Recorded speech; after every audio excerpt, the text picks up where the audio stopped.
We heard of these things called senescence or zombie cells. These senescent cells are basically, when you look at the chromosome, when you do like this RNA, DNA replication, and then you do this mitosis, cell division, and they make their actual tissue. These cells go into the state of what they call senescence, where the RNA stops replicating into DNA because of that thing called telomeres. And we all know about telomeres. Telomeres, when they shorten, they basically stop the replication and then stops that mitosis cell division.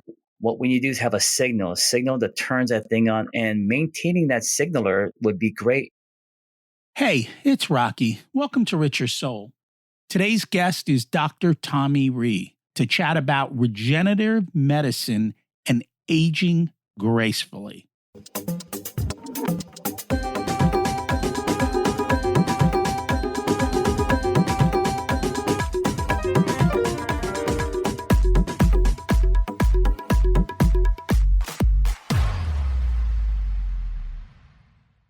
Imagine it's 12 months from now, and you've achieved your major life goals. How does it feel to be in the best shape of your life? To wake up energized, excited about the day? To have great relationships and friends who support you and propel you forward? How does it feel to have an excess of money, to be able to make the choices you want? To be fearless and open to trying new adventures? Imagine being connected to the universe and it providing everything you desire. It's possible over time, and your past does not dictate your future. The only thing holding you back from this vision is you. It's time to take control of our thoughts and use them to our advantage. Welcome to Richer Soul, where we achieve our dreams and bring balance to health, wealth, relationships, time, and spirituality. If you have not had a chance to listen to episodes 1 through 9, I encourage you to go back and listen to the framework behind Richer Soul and how to create the life of your dreams. You can also find all the show notes for this episode at richersoul.com. We've said this many times. Your health is the key to your life, or you're going to have to give up all your money for it. You've got to care about this, and you've got to care earlier than you might think. The question is, as you age, do you want to be stuck, or do you want to be able to enjoy life all the way through to the end? As for me, I'm going to live life fully until the end and to be able to enjoy it. Otherwise, what's the purpose of living? Our guest is Dr. Tommy Rhee. He's a licensed sports chiropractor who spent nearly 2 decades in the front lines of performance and recovery. He's worked with Olympians, elite professional athletes across multiple major sports. He was the official team chiropractor for the Tampa Bay Buccaneers. He began at UCLA Athletic, treating their Division I football, soccer, and track athletes. He's always trying to push the edge of what's possible in healing and recovery. Now, he's the founder of Regen, the world's first cell-free regenerative topical therapy. It's designed to replace the injection-based stem cells, so it's safer, non-invasive, and something that hopefully soon you'll be able to do on your own. We'll talk about what happens as we age and how to change the paradigm. If you've ever wondered how to live to 100 and still move well, that's what we're going to chat about. Let's meet Dr. Tommy Rhee and see how it's done. Welcome to Richer Soul, Dr. Tommy Rhee. It's great to have you join us today. Rocky, thank you very much for this invite, and I love talking to you and your guest. And I'm excited to learn from you. We always like to start at the beginning. What was it like when you were growing up, and how much did your family and school teach you about money? Well, I was the typical immigrant family. So, coming from a third world country, my dad was a surgeon. So, we had it better than others, but we still, when we came from another country to the United States, it was that type of that level of income where you're starting off fresh as an immigrant. So it was tough at first, but as a kid, you enjoyed everything. Every adversity that adults talk about, it's like an enjoyment to you. Because, oh, this is fun. We're all living. It's like a big tent in one room. We're all living together. So it was growing up in that world. I was born in Malaysia, and then my dad was a surgeon there, and we came to the United States. And I was 3 years old, and we arrived in Chicago, and like a foreign doctor that comes to America, they have to go through their curriculum classes to get re-credentialed and a license here in America. So with that, and my dad like doing, I think some type of job that's like underpaid back in the early 70s. So, we're barely getting by. I think we were right by Chicago. I think it's Chicago General Hospital, something in the bad part of Chicago. So that was my first introduction to America into the ghettos there, thinking like, this is normal. This is America, I guess. Okay, well, so that's my introduction. So we're family, normal family, mom, dad, two sisters, and we grew up. And like anything else, it was amazing. I don't remember money an issue because they just knew how to save. They didn't, spend money. I guess everybody in my generation, we know our parents knew how to save money and how to spend it correctly instead of like, where now everything is like based on credit, right? You can buy everything right now and worry about it later. So I was amazed by my dad and mom with that low income world buying like a piano and a violin for me as I was growing up and, be introduced to music. And I think that was the start of everything, how to be good in like practicing and repetition and just, practicing music. So it was like a normal, if you want to take that ABC after school special Asian family movie, that was me right there, So Did they teach you how to save, or did you just notice it by watching?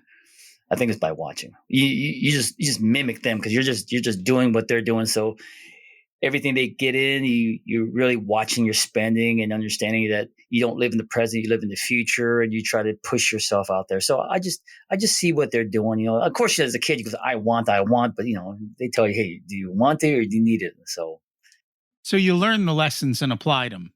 Yeah, it's one of those things that's kind of like bred into you as a young child.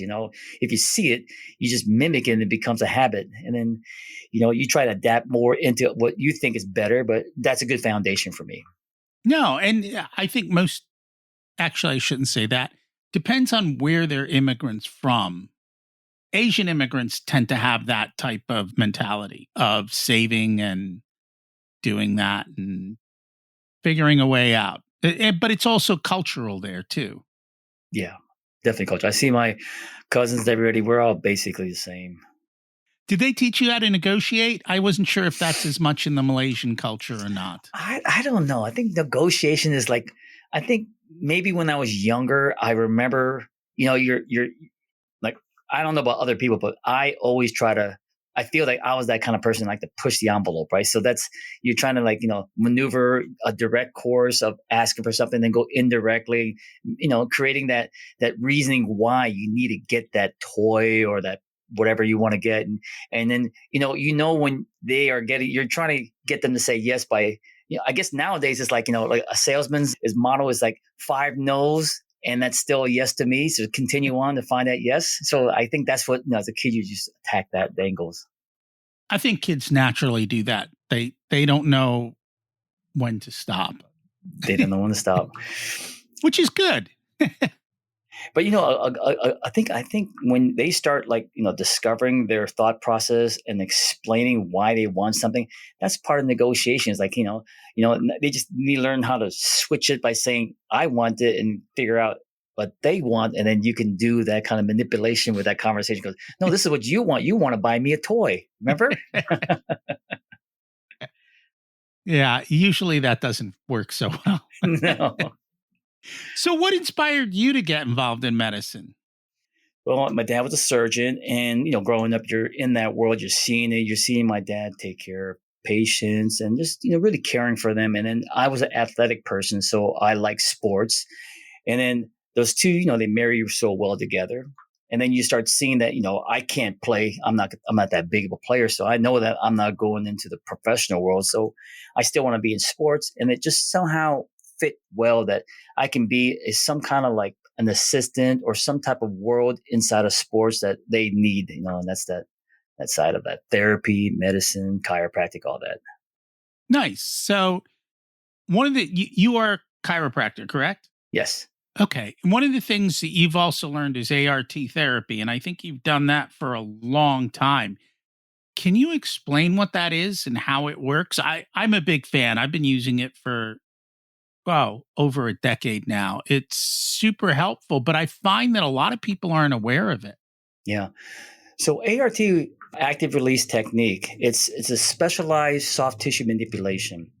So we all know that in order for us to move our joints, we need muscle, right? Muscle in some type of action, and it starts with the origin insertion, and you make a line, and that's that action or that the movement you're going to have in that joint.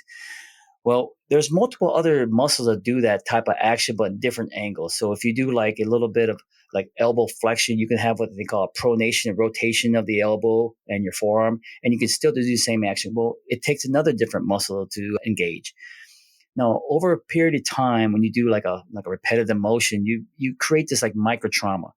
When the micro trauma occurs, you have this inflammatory process. Inflammation brings in fluid and also excess tissue and scar tissue material. So once you do the repetitive movement, this type of excess scar tissue, it's floating around there. It turns into glue, and it kind of glues on top of the other muscles. So now you have this like a muscle and maybe a fascia and a muscle, and they become as one because they're stuck on top of each other. And when you have a joint that have like several muscles do that action in different angles, and they become one, well, now you have a gross movement that may be irregular movement. So until you free up those independent muscles from its own individual actions, you'll start getting a little different biomechanics of that joint. Now you start thinking about like what's it going to lead to? Well, you're going to have that joint issue, like maybe osteoarthritis because it's not setting correctly in that joint because the tissue is pulling it off that joint and you're kind of grinding on the rim of the joint. So ART gets in there and it frees up each individual's muscles orientation to its action. So if it needs to go like in the flexion and the other one goes in the pronation, well, there's two independent have to be moved off each other. Because then if you keep it together, it acts as one and it just makes that joint operate incorrectly. So that's what ART is. ART, active release technique, it frees up those individual adhesions to have its own action. Yeah, I learned about it from Tim Ferriss in the 4 Hour Body. And I don't have necessarily injuries, but what it's really been helpful for me is mobility and getting deeper into my movements and getting me more flexibility and control in being able to do that. And anytime I do have an injury, what I like is it's relatively a quick solution. It doesn't take forever to work. And it's not something that you have to keep doing, and there's no drugs and anything else. And you get relief much, much faster than with other types of treatments, is what I have found. No, absolutely. Well, that's what ART is. ART, the treatment occurs at the end range of motion. So when your short limited range is like impeding by that adhesion or some type of restriction, well, ART will free that up.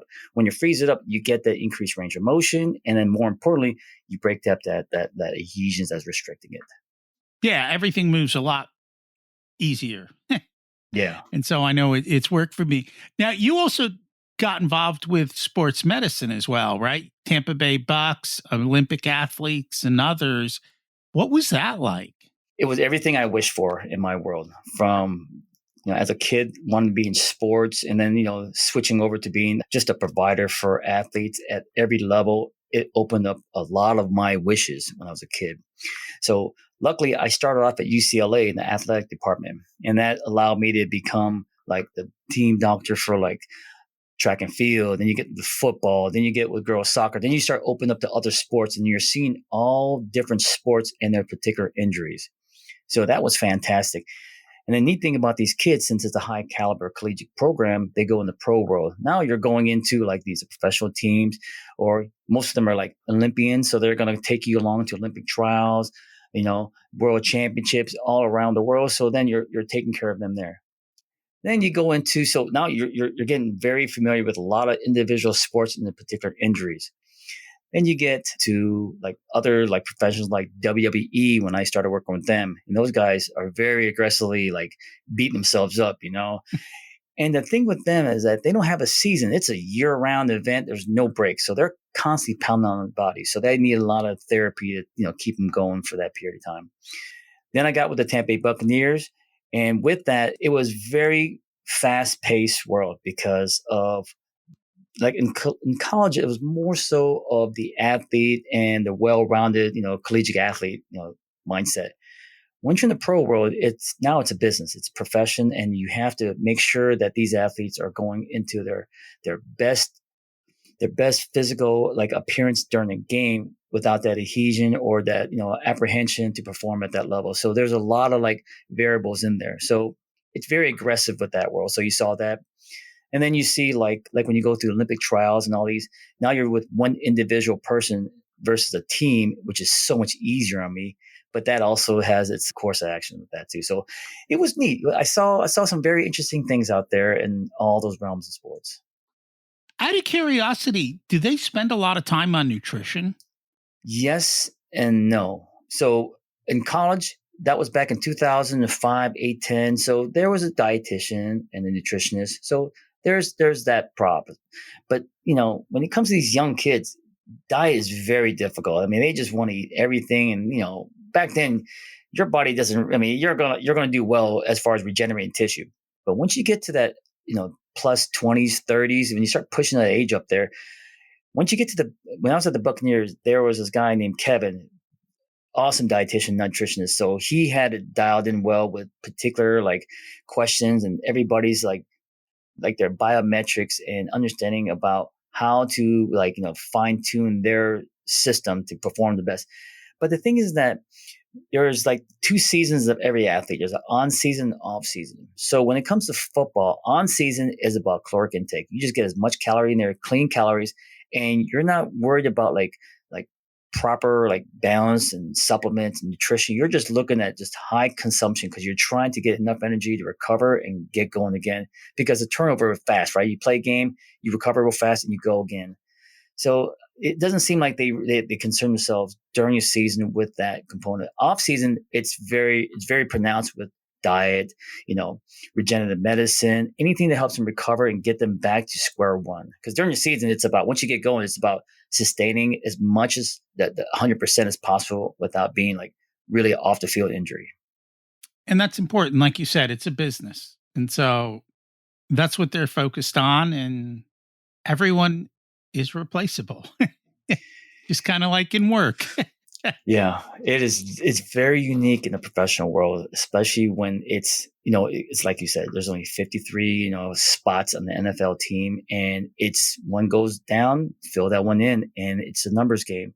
As much as it should be about the athletes, it's ultimately about like winning game, playoffs, championship. It's a fine line. You care about the athlete, but then you look at the grand scheme of things. So it's a tough job for these general managers and these upper division type of like front office people that have to like balance that world of like let this guy go because of maybe prior injuries or there's a new guy coming in. So yeah, there's a lot of variables in there. Thank God I don't want to be involved with that. That sounds very difficult. Are you still in the world of sports medicine or did you step out? I'm stepping out of the hands-on with patients. Like I'll see occasionally like a professional athlete that comes see me and stuff. I'm not part of a team anymore. I don't get involved with that grand scheme of things. But I'm switching gears into a void that I see out there, and that is like regenerative medicine during the season.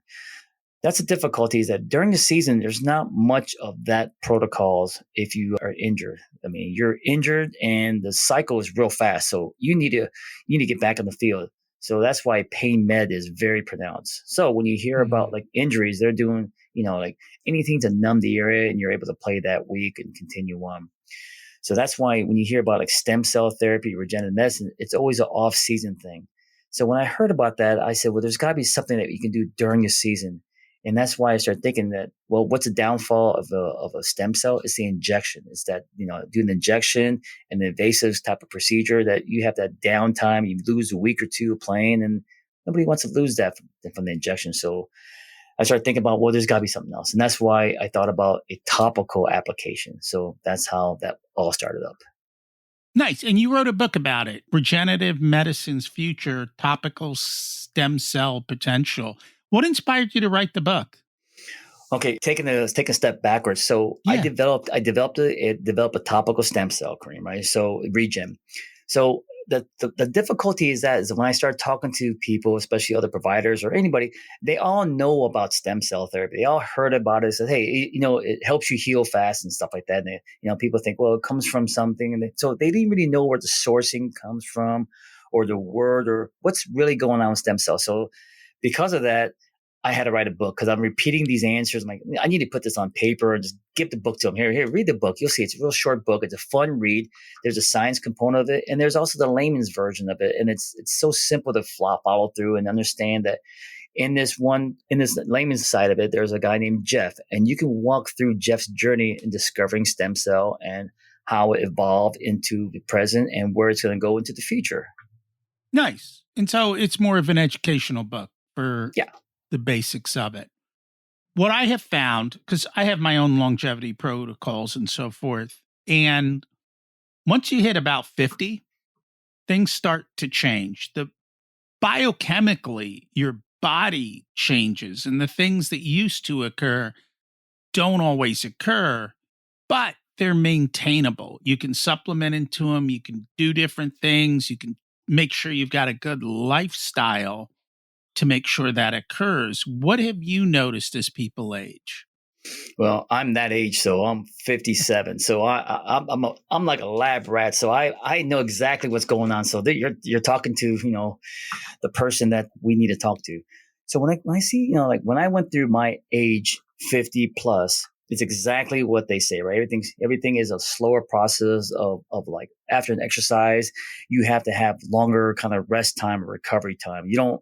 I remember when I was like in my 20s in the military, you know how you're sitting in a chair and you can just get up and do a full sprint without stretching out. You can just go, right? No problem. Jumping off the back of trucks or somewhere, no big deal. Now it's like, we can do things. The problem is that we need to have that recovery period and to recover because, as we age, we start losing our adult stem cells, the ability to regenerate tissue. So we have it in our body, but we need to get it in some type of waking state because they go dormant. So we heard of these things called senescence or zombie cells. So these senescent cells are basically, when you look at the chromosome, when you do like this RNA, DNA replication, and then you do this mitosis, cell division, and they make their actual tissue. Well, these cells go into that, that the state of what they call senescence, where the RNA stops replicating into DNA because of that thing called telomeres. And we all know about telomeres. Telomeres, when they shorten, they basically stop the replication and then stops that mitosis cell division. So what we need to do is have a signal that turns that thing on, and maintaining that signaler would be great. And that signaler is telomerized, the enzyme. And we have in our body, we have to kind of move it from one side of our body to another, or we introduce it with a signal that this enzyme is in abundance from tissue called the Wharton's jelly, the umbilical cord. And there's other items you can get it from. So you talked about umbilical cord. One of the biggest things, at least in the US and even across, is the sourcing of the stem cells, where they're coming from, the safety within it. I know in the US, I think there's limited places, but people will fly out of the country for these types of therapies. And it's kind of the wild, wild west. You don't know at all what you're getting, and you're messing with your body in ways that are probably not fully vetted. Yeah. Here's a funny thing. So you're absolutely right. So right now the FDA is slowly ramping itself down and having more restrictions, and really like you need some kind of guidance. You need some safety mechanisms to help us as either patients or doctors, right? Because we don't know where these sources come from. We know that the lab is the FDA and then they have some type of clearance. But as far as the sourcing, I mean, there are places out there where you hear some of the sourcing tissues are like vaginal tissue, and you'll hear even some like animal tissue. So there's that factor, right? So you have to really understand where that tissue is coming from, and then you have to have that ability to check and recheck. So that's one factor. And then moving out to like these other countries, here's the thing with them: they don't have the regulation. So when you do that and you're thinking about, well, you want to talk about not regulating, they're really not regulating. So you don't know what you're getting. And the thing that they don't understand is that stem cell is not about these cells. They talk about these stem cells And remember, when you look at cells with a nucleus, and they also have their own DNA, and that DNA has, it's going to replicate into something. So if that tissue or that donor site, that little particular DNA is supposed to like code into a follicle, like a hair, and you put it into your like a ligament, and it starts making something, you don't know what it's going to mutate into. So you have that chance of tumor formation. Now, that's what people don't understand. It's not about the live cell, because you don't want live cells. You want what it secretes. The secretion that you want is those EVs, extracellular vesicles. They're the cell-free molecules. The cell-free meaning there's no nucleus. It's just a signal. Just like how we have hormones. Hormones are basically just information that sends to a target tissue, say, do something. Same thing with these signalers that we're trying to obtain. So that's what this is all about. So when you go overseas and they say, I got 10 million live cells, well, I mean, okay, but what is it? What are the cells for, right? They say differentiate. It's going to basically signal. That's all it's doing, signaling your existing tissue turn on. One of the things I noticed in your book, you talked about plant stem cells. Are they useful for humans? Yeah, so there's big research coming up right now. So it's really good. So what you're looking at is signalers. So right now they're identifying these particular type of enzymes, cytokines, microRNAs. So there's signalers that really target our tissues, like, for instance, like a muscle cell. We want to engage the satellite cell. The satellite cell is that adult stem cells, the muscles that will turn into, divides, and it makes more myosin, more tissue muscle cells, right? So the goal with that is that these cells, as they go into like zombie state or senescence, they're going to have to be awake, right? So you have to entertain them with a enzyme called, telomerase, right? So as we go into that stuff. Now, when you start looking at all these signalers that are doing this job that we have from a donor side of human tissue, then you start comparing it to the research out there with botanicas, plant-based. And there's signalers similar to the ones that we are having in this tissue. So there's research out there coming out there. So absolutely. So the neat thing about that is that now you're looking at a sourcing where it's better, healthier, and 100%, there's no DNA. There's no like genetic coding that's going to turn into something in your body that you're putting into, right? So absolutely. So there's a lot of good research on that right now. So yeah, I'll give you a heads up later if we're talking a couple months about the next phase in this whole world. So I'll tell you more about that later. What's coming? Everything that you're talking about, you're right on right now. So you're doing a great job of understanding the whole industry of regenerative medicine. Well, and even in the US, unfortunately, the cost of some of the practitioners is through the roof. They charge a hefty fee for longevity medicine. And they have these specialty clinics, and they're very beautiful and posh, but I just need health. I don't need a luxury 5-star event for it. Yeah, it's incredible what they charge out there. I mean, I've heard of clinics charging $15,000 for 1 cc of stem cells, So it's very expensive. So I think the biggest cost, of course, is the overhead, that beautification of the clinic, and then the provider, and all these things, right? So if you can get it in a form of a topical, that's fantastic. Now you can bypass all that clinical side of it and just get the actual cream and just apply it on your skin. So then you get the next step, which is what you're talking about, is the botanica, the plant-based. That's even more profitable. I apologize, not profitable, but more cost-effective. So more cost-effective, now you're at a price point it's a lot easier for anybody and everybody to get. Is that something that people would do then on their own, or they would still go get, I mean, they may need a prescription, but then can they treat themselves, or is it you have to go into a place to get it? Okay, so the first version with the human tissue, you have to get it by a provider. A provider, they basically dispense it out to the patients. But the botanica, no, you don't need a prescription. It goes right directly to consumer.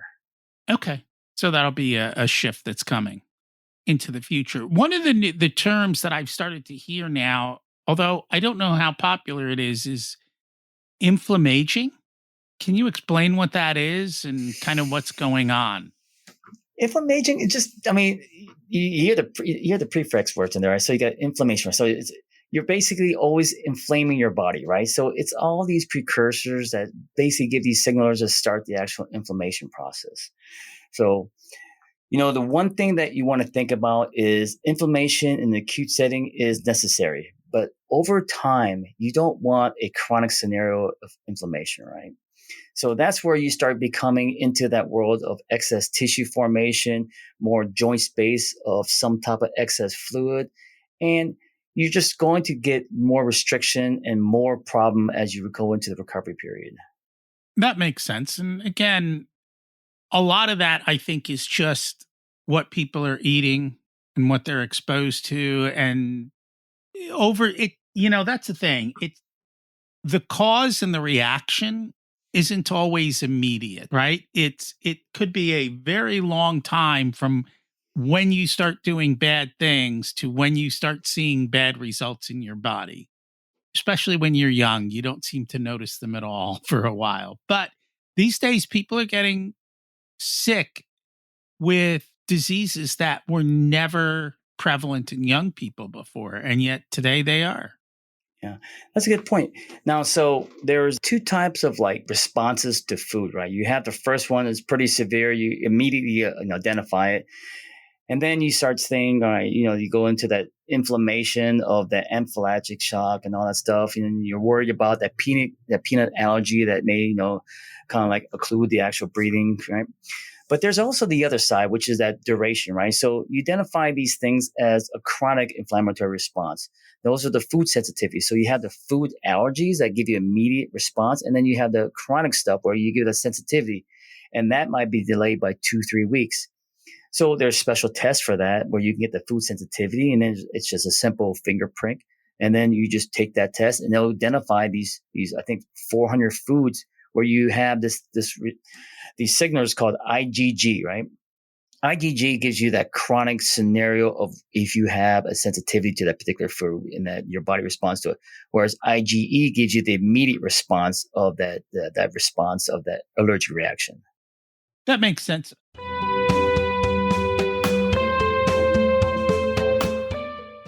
This episode of Richer Soul is sponsored by the Profit Answer Man podcast.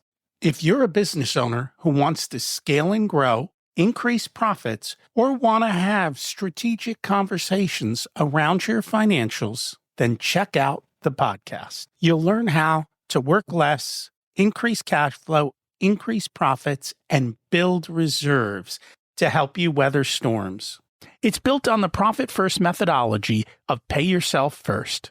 The Profit Answer Man podcast is a must listen to for every small business owner and anyone who wants to help them survive and thrive.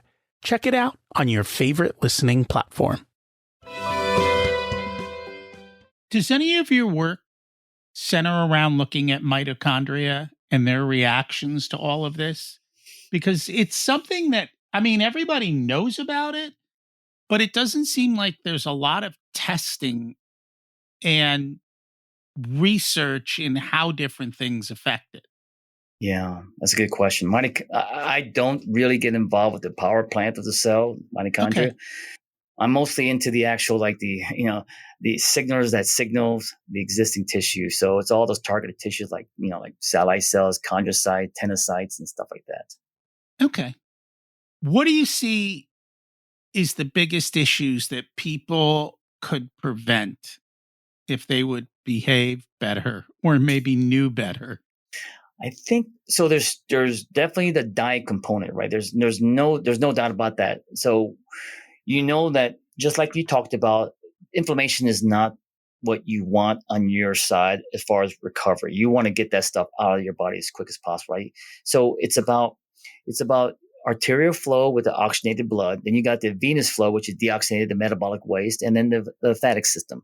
You got to understand those three types of like carriers of deoxygenated, oxygenated, and then metabolic waste. You got to get things moving fast as possible. So when you understand that, you're thinking about how do I get this kind of like this factory of getting good stuff in and bad stuff up in the 1-to-1 ratio. You want to get it going, right? So when you understand that and how your body responds to things like exercise, and then when you understand about exercise, then you understand like how do I increase the diameter of my vessels to get more stuff out. Then you go into the world called nitric oxide. Nitric oxide is that gas, right? That gas that helps you kind of like, opens up those vessels. Then you have to ask yourself, how do I get nitric oxide increase?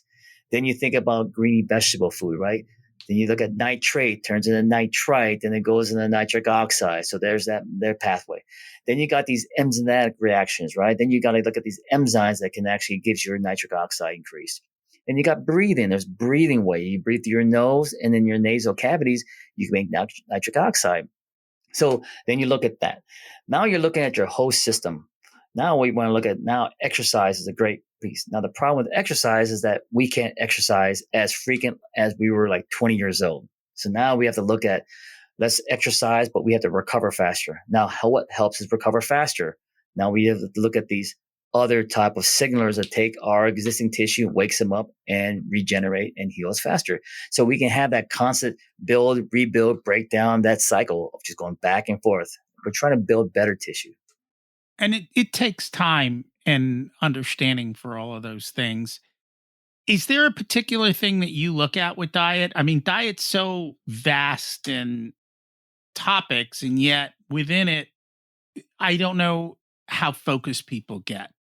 And the reason I say that is because what I have noticed with the government's, you know, setting their goals and what you're supposed to eat and what a lot of dietitians say, it's very basic and not helpful as you age. I think the biggest thing that you want to look at, if you want to look at just the generic, like to make things simple for everybody that wants to like figure out their diet, is when you buy something that's like, I wouldn't say pre-ordered, but just like packaged, right? You want to look at the ingredients. If you see more than 14 lines, you've got yourself an issue here. So you gotta think like, wait a minute, what's all this stuff right here? Why is there so many chemicals in here? So that's probably the first thing. Processed food. I mean, that's the worst nemesis right there, right? So we have to look at that process. And then you want to think about like the biggest thing that people really generically talk about, and that's omega-3s, right? Like fish oil, and then you look at like things like HDLs, high density lipids, healthy oils. You want to look at that. Those are the things that you want to. I always look at circulation as the basics for the transportation of that good stuff and the out of the bad stuff. And if you can get that fluid, just like a house, when you have a house that has poor pipes or poor sewer, well, you're going to have problems in the house. Just keep things clean. So that's why I always think about if you're doing something that, everybody's going to eat bad, right? So you might as well throw an olive oil in there, right? You better throw something, drown that whatever junk food, or you put some olive oil on that thing. At least you'll have a little bit of 1-to-1 ratio of good and bad in there, You don't have to. I mean, there are plenty of good foods. The problem is even good food, as we call it, isn't what it used to be. Our meats aren't the same as they used to be. And even within oils, you're talking about olive oil versus using a lot of the other seed oils that are out there that people might not even think twice about, and yet they're not so good for us. So definitely a lot in that space. Yeah. The funny thing about the olive oil, I don't know about this conspiracy, but when you see olive oil and you think, you see the word Italy, you think, oh, that's real olive oil. You got to watch out for that. That's not real olive oil. You heard the myth about, that little triad of engineering olive oil out of those other oils, like, there's this canola oil, they'll mix it together. So that's what I would watch out for, is like just read the ingredients and the sourcing. If you see different locations, then it gives you a hint that it's not 100% really from olives. So everything has a trick. Just everything, you have to be very cautious of food these days. Especially, it's sad to say, America is like, it's not about nutrition, it's about profits. It's about money. So it's one of those unique things about diet here, where the government tells you the generic pyramid, and the basic wheat, and flour is number one. So, and we all know that that's the worst cause of diabetes here right now in America. It is. And that's why I'm saying, we are told that that's good, but yet it's not good. I don't even know if it's real wheat or some kind of genetically modified seed that created that wheat to begin with. And then you don't know what they put on it in spraying chemicals and everything while it's growing. So there's all of these different things that make it difficult to truly know what you're getting and to be able to make better choices out there. Yeah. The funny thing is that you ever see like You ever seen those like warnings for food that exclude like pregnant people? Like they said, don't eat this, don't eat that. And it's a lot of food that pregnant people can't eat. But the minute they deliver the baby, you go back and eat that food. I'm like, well, I don't understand. I mean, did it stop being its toxicity, during your pregnancy, and then all of a sudden now it's neutralized? It's still toxic. It's still bad for us. It is. I know you mentioned nitric oxide, and it's funny. I was recently at a conference, and they had some vendor there was like testing everybody for nitric oxide with test strips. And so I'm like, sure, test me, whatever. I'm being nice. And they're like, oh, yours is good. I'm like, yeah, and they're like, that's weird. Like they couldn't believe that I didn't need a supplement or something for it. And again, it's just eating healthy and being good with it. And I don't know how big a deal it is, but they seem to make it from their tests that most people aren't. You'd be amazed of that problem that a lot of people in their 50s have. I mean, the first sign of males is ED. That's the first sign of you having nitric oxide deficiency or a poor functioning type of release of nitric oxide. So when you start seeing those side effects of that poor function, then you know that it's going to play havoc on arteries, and then the real blood vessels in around the heart, and then you'll start seeing that kind of problem like strokes and cardiac arrest and everything else. And I know they talk a lot about testosterone for males. I haven't studied it because I don't have the issue, but it's my understanding if you take exogenous testosterone, your body stops producing its own. And so it causes a reaction that you probably don't want. No, I think the biggest thing that you like test. I'm not really an expert when it comes to hormones of that, that Right. TRT world, but I do know that when you start taking a testosterone replacement, right? Your testosterone, because your body, somewhere it performs that type of function, right? But as you take in that injection or the testosterone, your levels drop down because you don't need to produce that much because your levels are now back to normal. So, but the weird thing about that is that as the testosterone, because of that, that introduction to your body gets increased, well, the next thing it increases is your estrogen production. So then when they call it cycle off, you can cycle off testosterone where your estrogen level is high. That's why you hear people that, that take testosterone for a long period of time. They have that female characteristics in their body, that because of the estrogen formation from that testosterone increase, and then you stop that, and then the estrogen dominates from that point on. And they don't tell you that. Mm-hmm. You mentioned lymphatic, and that's an area that I don't think a lot of people pay attention to, is the lymphatic system and how do you achieve movement in it. I've started using those compression machines where you go sit inside and they compress your legs, and they supposedly get the lymphatic system moving. I don't know if you have any experience in that space. Well, so in the sports world, there's a device called Normatec. It's like That's what I use. Yeah, it's a booth, right? Yeah. So the booth, they're fine. It's just that if you do have that's a great, like, for a healthy person, it's good. But when you have someone that has an obstruction in the lymphatic system, you have to figure out what's obstructing it. So it's about the dilation of those vessels. There's some that don't increase, or they're very narrow, and there's things blocking behind it, and you get that lymphatic sign down your lower extremity swelling up. So the big thing with that is that you've got to figure out what type of like obstruction you're having. Is it part of like the inflammatory from a post workout? You're got the DOMS, the delayed onset muscle soreness, or is it from something that obstructing in your inguinal area or somewhere that's kind of like stopping the extremities to get the excess weight out there? When you figure that out, then you have to say, all right, is it blockage because of the vessels not dilating? Well, maybe my diet has something to do with it. Is it because I'm not moving? Because movement helps that system moves back and forth. You got to get that fluidity right. Is it maybe I'm standing on my legs too much and I don't have that calf strength to pump it back out? So it's a lot of factors. So one big thing that helps out the actual lymphatic system is a vibration plate, a whole body vibration plate, like a device called power plate. A power plate in its percussion and its triplanar motion helps increase that mobility of the lymphatic system move because it gets stagnant, and it helps it kind of open up that vessels with the activation of nitric oxide, and then it allows that fluid to fly through. Is it just the vibration that does it, or is there something more than just vibration? Yeah, so the vibration does that cascade of so it's and when you do a vibration plate, you're doing that shearing, right? So you look at the epithelium, right, of the tissue, so the vessels of the artery, veins, and lymphatic system.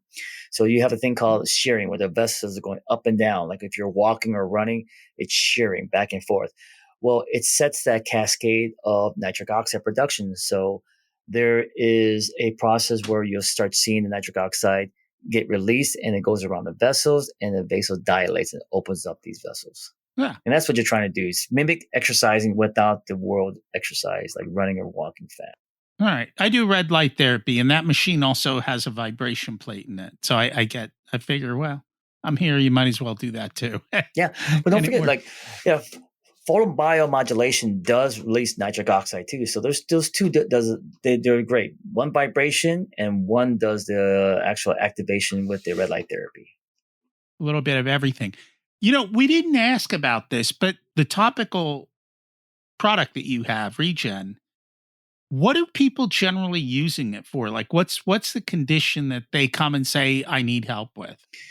So I started that off with sports related injuries. So anybody that have like sprained ankles, or just something that they just want to continue on playing, but they also want to heal. So instead of doing the injection, just like, let's say you sprain your ankle. So when you sprain your ankle, you apply it on your ankle, and then you do your own protocol, decrease inflammation and all that stuff. But it allows you to do the most important thing, is that it allows you to continue on playing with that therapy, or the regenerative medicine therapy going.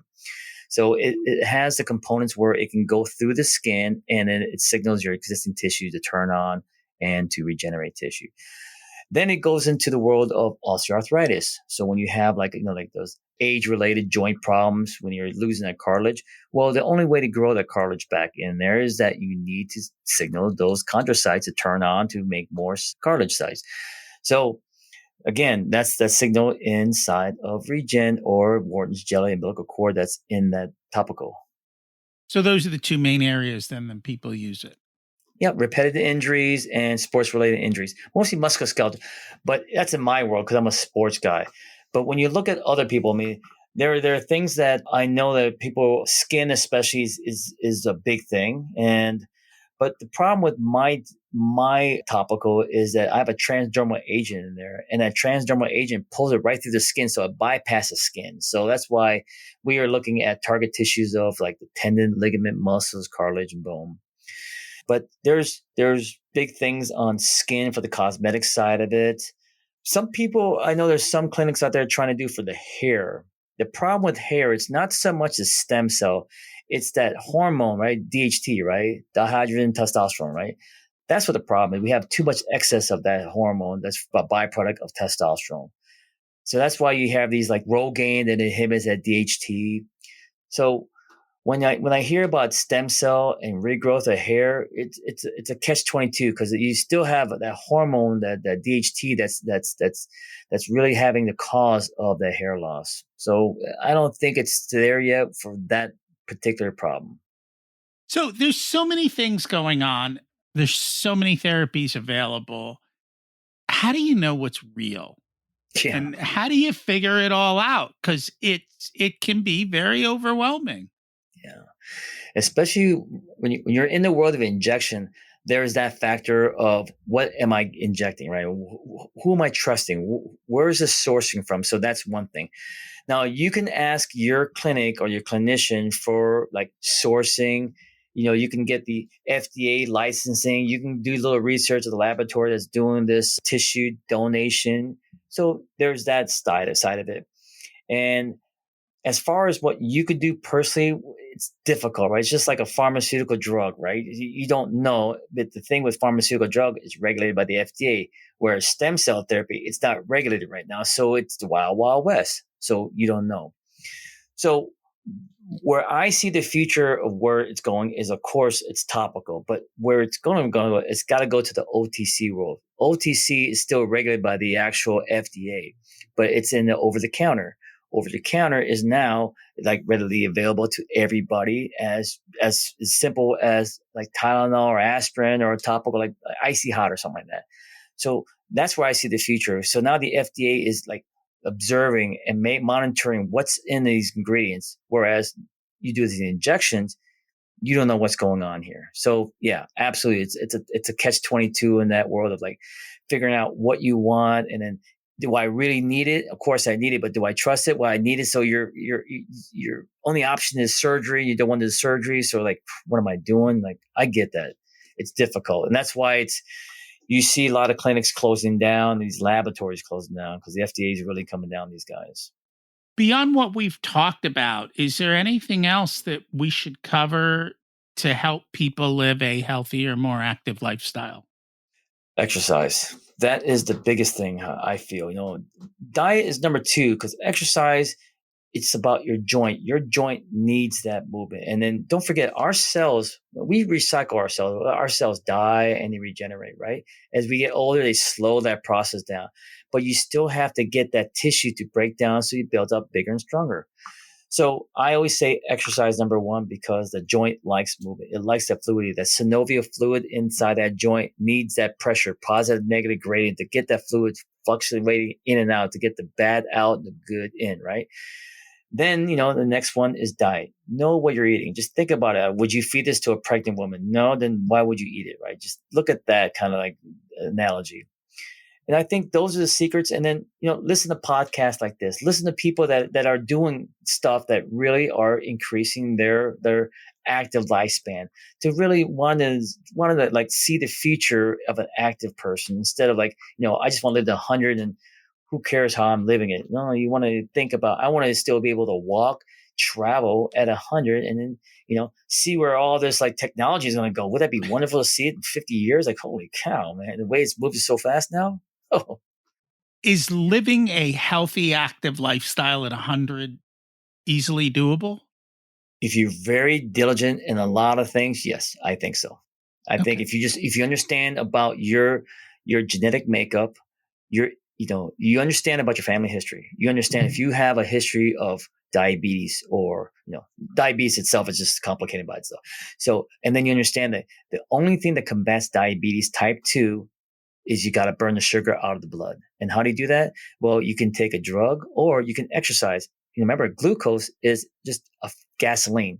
And what we do with our body, we use that gasoline and it gets out of your bloodstream. So if you understand those components in your body and then use the knowledge that are out there to help you battle that, absolutely you can do that. Well, I'm looking forward to that. I am too. That's why I take all those things and do all these things and constantly keep in touch and figure out what's going on and do things to prevent harm and also to be aware of what is happening in the body. So I put my time, effort, and money behind it. When you say exercise, are you thinking like weightlifting, free weights? Is it more just whatever? Or? Yeah, it's the level of who you are. I worked out all my life, so there's always that component of weightlifting with weights, and but that's one side of it. Then you have to do the cardiovascular, and then I use a thing called the power plate, the vibration plate. So I put those three together. So I enjoy the compression of the weights. I don't do that one max rep and try to max out everything, but No. I like to load and I like to feel that pressure in my body and it just introduced my body because your body needs that pressure, right? The more pressure you put on your body, it lays down more tissue and that means bone, muscle to, combat that pressure. And then when you call it cardiovascular, then you look at like, some type of running, biking, just to get that heart rate at close to like 80% of the heart rate max. And then just hold it for 20, 30 minutes and just kind of feel it there for a while. So your body stresses out and then recover from that. Learn how to recover from push. And then the vibration, well, that's a simple recovery tool for me. I just want to increase the vasodilation with the, activation nitric oxide. And I don't know if people realize, but like when you lift heavy weights, your bones actually become stronger. It Yeah. sets off that whole cascade. So again, for people with osteopenia or bone density issues, weightlifting is a natural way that you don't have to take all those drugs and do all that stuff to build your bones back up. Yeah. I think the best example of that is when astronauts go into space and there's not that pressure, they come back and you hear about bone density loss up to like 10, 15, 20%. So absolutely, just feel it once in a while, like feel it. If you can just feel that pressure of that whole body compression, either like a leg press or something, and just try to just feel it, like maybe once every 2 weeks, just feel it. And then your body will say, okay, I don't like this feeling. Let me lay down more tissue, bone, muscle to combat that. And I think that's what people don't realize. It doesn't take a lot. It takes a little concerted effort to actually achieve these results. You don't have to go crazy. You don't have to go crazy. Not this age. This is not the time to go crazy, I totally agree with you.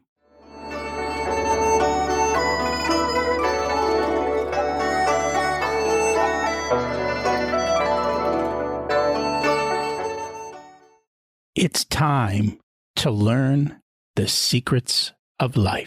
What's one truth about success you wish more people understood? Never quit. Never quit.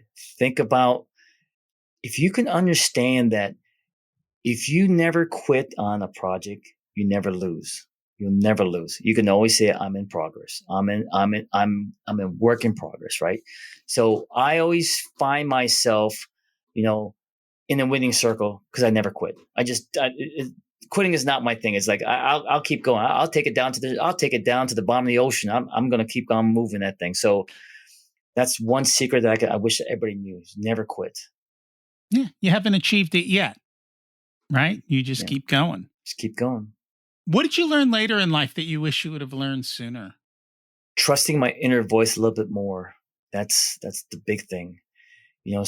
Your gut instinct is good. And then, opinions out there are good, but you've got to be careful what opinions and who the source, right? So that's the big thing. And then just really like think about like, is this for me? Don't be so like impulsive in your decision. So I was very impulsive. Like, I'll do this, I'll do that. And not listen to my inner voice, like think like, wait a minute, slow down. And then by the time I started having that thought, the process started. So I thought, so I think that was my biggest thing right there. Makes sense. If you were to give an 18-year-old one specific piece of wisdom, what would it be? There are times that you'll see adversity, and then right before you break through, you'll quit.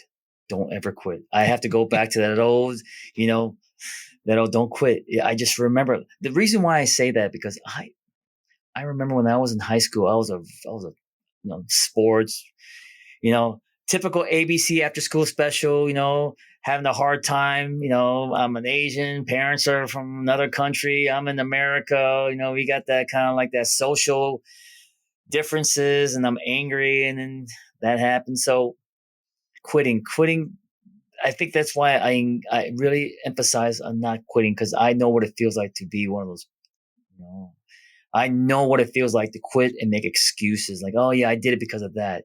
And if I just would have hung in there and just pushed through, I would have popped through and I goes, okay, success. But so for you 18-year-olds, just remember, it's tough right now. Just keep going. You'll get through it. And then you'll look back, goes, that wasn't so bad. And then you'll build a thick, strong, self-confident person from that point on. Just get through the first one. Success isn't that far away from where people quit. Oh, so interesting, right? If you look, we all, especially my age, I look back, I'm like, oh, you almost had it. And then when you give them advice, it doesn't do well. You have to give your own advice. You have to see it for yourself where you say, I did it. And it's so much better in that taste when you can say, completion done by my process. So true. If people would like to learn more about you, get a copy of the book, learn more about the products, how do they do that? You can go on my website. It's www.regen.com. And you can read about Regen and the product. Also, the book is on Amazon, and then it's The Future of Regenerative Medicine. And then just type my name after that, Dr. Rhee, Rhee, and it should pop up. And then if you need to get a hold of me, there's info on my website. Just do the info at Regen and then ask me a question. Cool. Thank you so much for joining us today. I really appreciate that, Rocky. Thank you very much. Here's the real takeaway from this conversation. It's not just about living longer. It's about your health span, living well for as long as you're here and not being stuck in some home or stuck in your bed. Dr. Rhee reminds us that longevity is built quietly through movement. You don't skip food that supports your healing instead of inflammation. We've got to keep our circulation going, keep our mind and our body nourished so that we continue to do this. You don't need to make massive changes. Small things over time add up dramatically.